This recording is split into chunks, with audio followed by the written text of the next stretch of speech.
Bismillahirrahmanirrahim.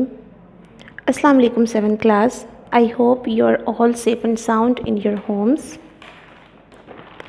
Let me tell you one thing. National Public School now provides you the opportunity to study online and get benefited from this. As I always said, work hard unless you succeed. So today we are going to start our lesson number 1, first term syllabus. Open book of science. Here it is, chapter number 1, human organ systems. देखिए, human का मतलब होता है इंसान, organ का मतलब होता है अज़ा, सिस्टम्स का मतलब होता है निज़ाम। इंसान के अंदर जितने भी अज़ा हैं उनका निज़ाम कैसे चलता है, ये इस चैप्टर में हमने पढ़ना है। बहुत इंटरेस्टिंग चैप्टर है। आपको पता भी नहीं होता कि आपकी बॉडी के अंदर कोई चीज़ कैसे फंक्शन कर रही है। अल्लाह ताला ने ये सारा निज़ाम बनाया है और ये इतना इंटरेस्टिंग, जब आप पढ़ने से पता चलता है कि इसके अंदर कितनी इंटरेस्टिंग चीज़ें हैं। हमें पता बिल्कुल भी नहीं होता किसी भी चीज़ का। हमें पता है कि अब हमारे अंदर जो हम खाना खा रहे हैं वो खाना कैसे जाता है, कहाँ जाता है, फिर वो वेस्ट मटेरियल के थ्रू हमारे बॉडी से बाहर भी निकल जाता है और उसके जितनी भी ग़िज़ाइयत होती है, जितने भी न्यूट्रिएंट्स होते हैं, वो सारे हमारी बॉडी को एनर्जी के थ्रू मिलते भी रहते हैं। ये सब काम किस तरह होता है, ये सारा निज़ाम अल्लाह ताला ने बनाया है। लेकिन साइंस ने इतनी तरक्की कर ली है कि वो आहिस्ता आहिस्ता उसने इन सब बातों का भी पता लगा लिया है। सो दिस इज़ चैप्टर नंबर 1। अब यहाँ पे कुछ है students learning outcomes. Students learning outcomes का मतलब होता है कि आप इस चैप्टर से बच्चे क्या सीखेंगे। सबसे पहले मैं आपको ये बता दूं कि आप इस चैप्टर में क्या क्या पढ़ेंगे, क्योंकि देखें, पहले अगर कुछ हाईलाइट चीज़ें पता चल जाएं, कुछ आउटलाइन पता चल जाए तो हमें बड़ी होती है ना एक्साइटेड, हम बहुत एक्साइटेड हो जाते हैं कि इस चैप्टर में हम क्या क्या पढ़ेंगे। वैसे भी जब न्यू क्लास में हम आते हैं तो न्यू क्लास में बहुत सारी ऐसी न्यू चीज़ें होती हैं जिनको पढ़ने का हमें बहुत शौक़ होता है और मुझे इस बात का भी यकीन है कि आपको भी जब सबको पढ़ने का बहुत शौक़ होगा। After completing this chapter the student will be able, कि चैप्टर को कंप्लीट करने के बाद जो तुलबा हैं वो क्या चीज़ सीखा होगा उन्होंने और वो किस चीज़ को काबिल होंगे कि वो बता सकें। Describe various components of human digestive system, कि इंसान का जो निज़ाम इंहज़ाम है उसके जो डिफरेंट कंपोनेंट्स हैं वो किस तरह होते हैं, जो क्या क्या काम होता है उसमें, वो सब बता सकेंगे, उसकी वजाहत कर सकेंगे। Describe digestion and it's importance.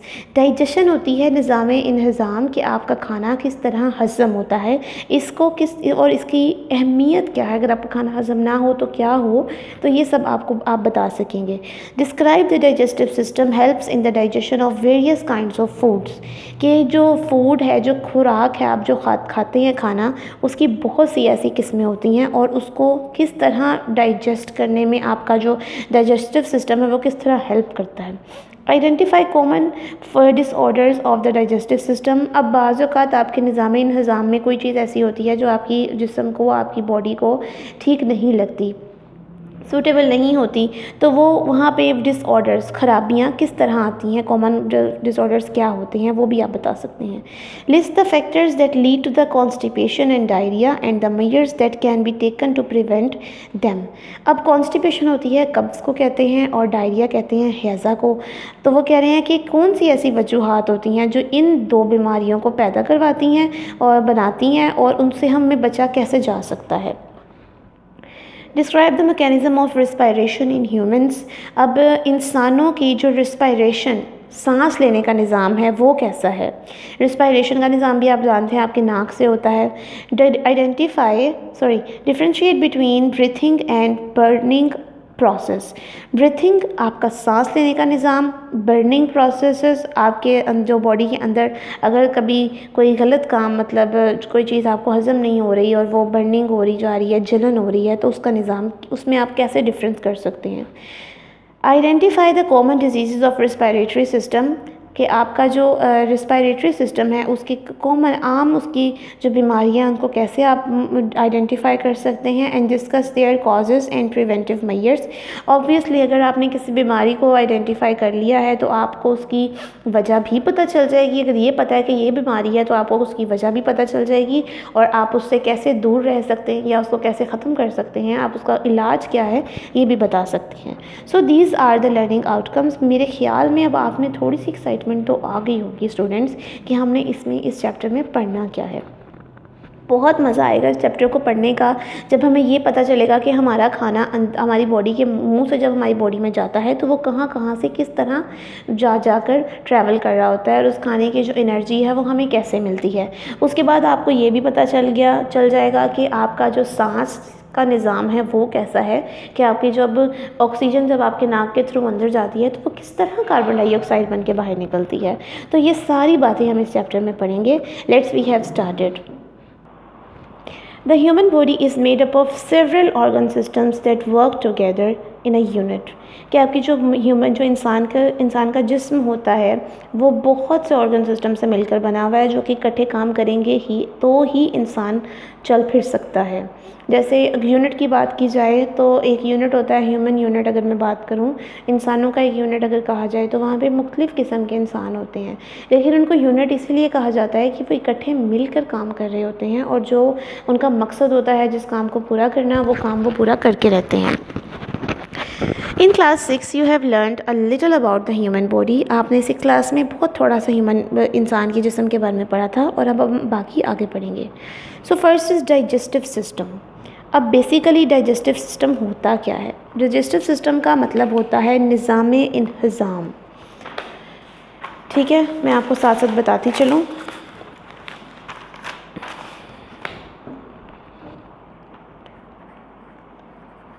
Digestive system इसका मतलब है निज़ाम इंतज़ाम, हज़म करने का निज़ाम, डाइजेस्ट करने का निज़ाम। आपकी खुराक जो आपकी बॉडी के अंदर जा रही है उसको किस तरीके से आप हज़म करेंगे। हज़म करना खुराक का बहुत ज़रूरी होता है। अगर खुराक हज़म नहीं होगी तो आपकी बॉडी के अंदर बहुत से डिसऑर्डर्स पैदा होते चले जाएंगे, बीमारियां आती चली जाएंगी, क्योंकि एक आपकी बॉडी जो है ना वो ऐसी है कि एक चीज़ ज़्यादा देर तक उसके अंदर अगर बाहर से आई है तो वो नहीं रह सकती। अगर बीमारी की बात करें तो बीमारी भी जब आपकी बॉडी के अंदर आती है तो कुछ मेडिसिन लेने के बाद वो बीमारी भी वहाँ से निकल जाती है। आपकी बॉडी ज़्यादा से ज़्यादा एक चीज़ को कैप्चर नहीं कर सकती, वो ज़्यादा से ज़्यादा एक चीज़ नहीं रख सकती। इसी तरह जो आपकी बॉडी में जो खाना जा रहा है ऑब्वियसली वो भी ज़्यादा से ज़्यादा देर तक नहीं रह सकता। उसके न्यूट्रिएंट्स मिलेंगे बॉडी को और उसके बाद वो बॉडी से बाहर चला जाएगा वेस्ट मटेरियल्स बनाकर। Okay, start we have our body needs energy and food to move, grow and to stay alive. कि हमारी जो बॉडी है उसको एनर्जी की ज़रूरत होती है और खाने की ज़रूरत होती है। खाना खाएंगे तो एनर्जी मिलेगी ना। अब जब आपने खाना भी खाया है उसकी एनर्जी भी आपको मिल गई है तो आप उससे हरकत भी कर सकते हैं, आपको उससे ऑब्वियसली आपकी नशोनुमा भी होगी, आप बढ़ेंगे भी एंड स्टे अलाइव और ज़िंदा भी रह सकते हैं। Our cells can not use the food in the form it is eaten by us. अब हमारी बॉडी के जो सेल्स होते हैं बॉडी में, आपको तो पता है कि जो इंसान है उसकी बॉडी में एक सेल तो है ही नहीं, मल्टी सेलुलर बॉडी है इंसान की, ह्यूमन की। बहुत सारे सेल्स हैं, बहुत सारे सेल्स इकट्ठे काम कर रहे होते हैं एक यूनिट के तौर पर। तो वो कह रहे हैं कि जो सेल्स हैं वो इस तरह तो नहीं कि खाना आया और उसको उसी तरह इस्तेमाल कर लिया या सेल भी उसको उसी तरह खा लेते हैं, ऐसा नहीं होता। ऐसा होता तो आपकी स्किन पर जितने सेल्स मौजूद हैं आप बस उनके ऊपर खाना गिरा देते और वो सेल्स आप खा जाते। ऐसा बिल्कुल भी नहीं होता। एक्चुअली वर्किंग इसकी अंदर बॉडी के अंदर जाकर होती है और जो सेल्स को खाना पहुंचाने की बात होती है तो वो तो ब्लड के थ्रू होती है। ये हम आगे बढ़ते हैं। Our body changes it into simpler form. मतलब हमारा खाना हमारे मुंह में इतने बड़े नवाले से जाता है, हम इतने बड़े बड़े निवाले लेते हैं। खाना जब अंदर जा रहा है उसमें बहुत सारी ऐसी चीज़ें होती हैं, बड़ी बड़ी सी होती हैं। आपकी बॉडी के लिए तो बड़ी हैं क्योंकि सेल्स तो बहुत छोटे होते हैं।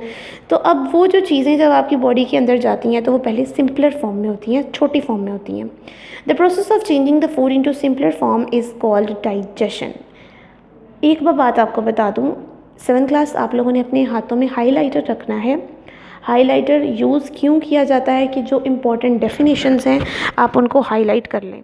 जब वो हाईलाइट हो जाएंगी तो जब भी आप कभी भी ये चैप्टर खोला करेंगे तो सबसे पहले आपको हाईलाइटेड चीज़ें नज़र आएंगी जो इम्पॉर्टेंट होंगी और वही आप सबसे पहले याद करेंगे। दिस इज़ इम्पॉर्टेंट, तो आपके पास नेक्स्ट लेक्चर में हाईलाइटर मौजूद होना चाहिए। अच्छा, ये आपको अंडरलाइन कर लें। The process of changing the food into simpler form is called digestion. इसको क्या कहते हैं, इस प्रोसेस को? डाइजेशन।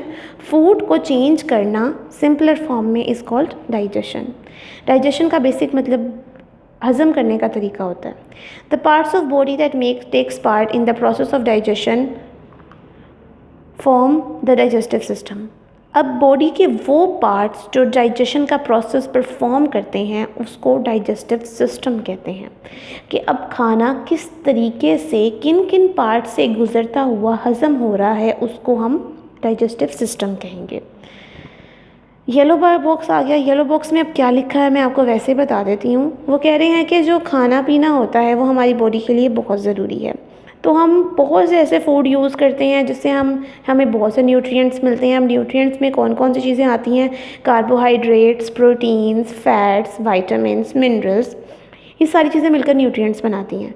तो अब हमारा जो डाइजेस्टिव सिस्टम होता है वो जो खाने के अंदर जो न्यूट्रिएंट्स हैं उनको सिंपलर मॉलिक्यूल्स में पहले कन्वर्ट करता है और फिर ये जो मॉलिक्यूल्स हैं ये डाइजेस्टिव ट्यूब के थ्रू गुजरते हुए आपकी ब्लड में जाते हैं, आपके खून में जाते हैं।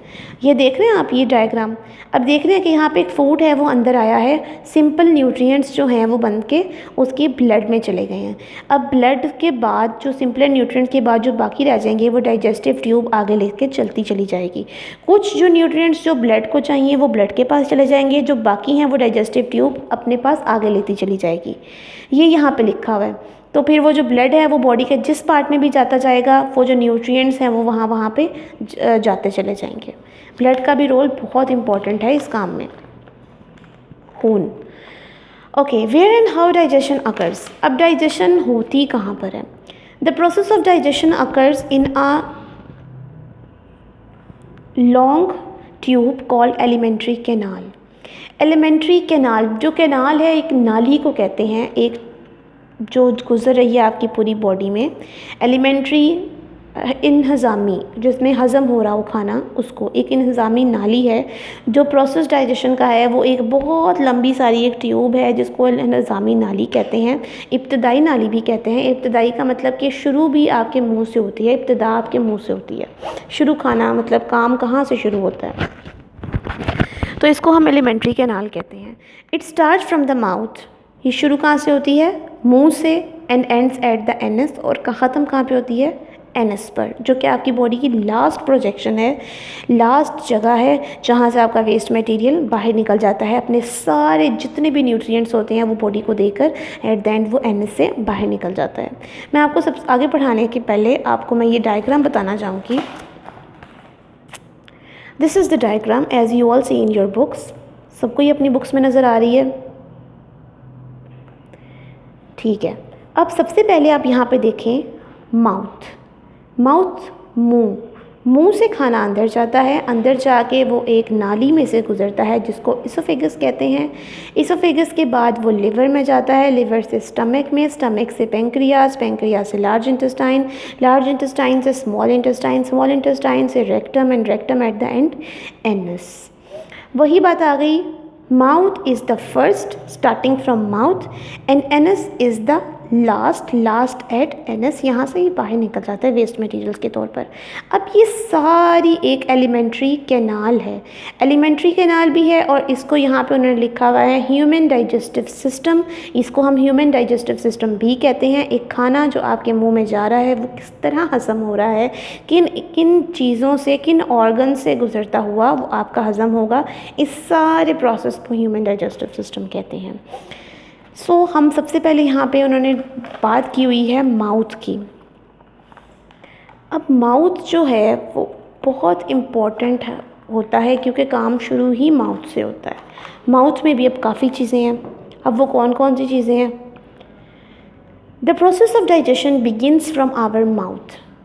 डाइजेशन, निज़ाम इंहज़ाम जो है वो शुरू ही हमारे मुंह से होता है। Our teeth breaks the food into small pieces by cutting and grinding. हमारे जो दांत हैं वो खाने को पीसते हैं, छोटा छोटा करते हैं और फिर वो खाना आगे जाता है। The tongue mixes food with saliva. Saliva कहते हैं थूक को। अब जो आपकी ज़ुबान है वो जो थूक है उसके साथ जो है खाना उसके साथ मिल जाती है, which is secreted by the salivary glands. जो आपके मुंह के अंदर कुछ सलिवरी ग्लैंड्स होते हैं, थूक पैदा करने वाले ग्लैंड्स होते हैं, वो सिक्रीट करते हैं सलाइवा को, और वो सलाइवा जो है आपकी ज़ुबान जो है वो खाने के साथ मिक्स कर देती है। Saliva starts the digestion of carbohydrates. अब काम शुरू ही थूक से हो जाता है। सलाइवा जो कि थूक है उसका काम क्या होता है कि वो कार्बोहाइड्रेट्स को डाइजेस्ट करता है। खाने के अंदर जितनी भी स्टार्च और शुगर होगी वो उनको कार्बोहाइड्रेट कहेंगे, वो सलाइवा के थ्रू ही डाइजेस्ट होती चली जाएगी। आफ्टर सम टाइम, कुछ वक्त के बाद, the food in the mouth become soft. अब इतना उसके साथ थूक आ गया है कि जो आपकी खुराक जो आप खा रहे हैं मुंह में डाली हुई है वो सॉफ्ट हो जाएगी। Soft and moist, the tongue pushes the food to the back of our mouth. अब जब वो बहुत ज़्यादा सॉफ्ट हो जाएगी, वो इस काबिल हो जाएगी कि वो आपके गले से आपके एसोफेगस तक जा सके, मतलब आगे जा सके आराम से, तो वो उसको माउथ से आगे पुश कर देगा, धकेल देगा। ये काम था माउथ का। अब माउथ का क्या काम है मैं आपको पहले बता दूँ।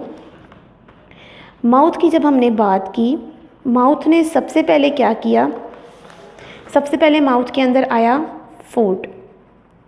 ठीक, फूड आया माउथ के अंदर। अब जब वो फूड आ गया, उस फूड को क्या किया, उस फूड को टीथ मिल गए। टीथ मिल गए उनके साथ खाने के साथ। अब टीथ ने क्या किया, उसके खाने को ग्राइंड कर दिया। जब टीथ ने ग्राइंड कर दिया तो उसके साथ टंग मिल गई। टंग मिल गई, टंग ने क्या किया, सलिवरी ग्लैंड्स थे टंग के मुंह के अंदर, उन सलिवरी ग्लैंड्स ने समझ आ रही है आपको जैसे मैं लिख रही हूँ, प्रोड्यूस किए सलाइवा को। सलाइवा को जब उन्होंने सलिवरी ग्लैंड्स ने प्रोड्यूस किया, थूक को प्रोड्यूस किया, तो वो थूक ने जो डाइजेशन थी कार्बोहाइड्रेट्स की डाइजेशन स्टार्ट कर दी। फर्स्ट डाइजेशन यहाँ पर हो गई और उसने डाइजेशन स्टार्ट करके किन को डाइजेस्ट किया, कार्बोहाइड्रेट्स को। अब कार्बोहाइड्रेट्स में क्या चीज़ें थीं, कार्बोहाइड्रेट्स में दो चीज़ें थीं, दैट इज़ शुगर और स्टार्च। खाने में जितनी भी शुगर और स्टार्च थी वो डाइजेस्ट होगी। अब उसके बाद क्या हुआ, जो आपका जो फूड था वो मॉइस्ट हो गया, मॉइस्ट गीला हो गया और सॉफ्ट हो गया, सॉफ्ट और मॉइस्ट, सॉफ्ट हो गया और मॉइस्ट हो गया। ठीक है, और जब वो सॉफ्ट और मॉइस्ट हो गया तो फिर टंग ने क्या किया, पुश कर दिया उसको माउथ से आगे। टंग पुशेस फूड। ठीक, दोबारा से बता दूँ एक दफ़ा मैं आपको, ये सारा जो प्रोसेस मैंने लिखा है यहाँ पे। सबसे पहले था मुंह में खाना गया, खाने को टीथ मिल गए, टीथ ने उनको ग्राइंड कर दिया। फिर उसके बाद क्या किया, टंग आ गई, टंग ने क्या, ज़ुबान ने क्या किया, सलिवरी ग्लैंड से मुंह में सलाइवा प्रोड्यूस किया, सलाइवा, सलाइवा ने डाइजेशन की किसकी, कार्बोहाइड्रेट्स की। कार्बोहाइड्रेट्स में जो शुगर और स्टार्च थी फूड में वो डाइजेस्ट हो गई, और उसके बाद सॉफ्ट और मॉइस्ट जब हो गया फूड स्टार्च को निकालने के बाद, तो उसके बाद टंग ने क्या किया, इस काबिल हो गया कि वो आगे जा सके, तो उसने फूड को माउथ से आगे पुश कर दिया।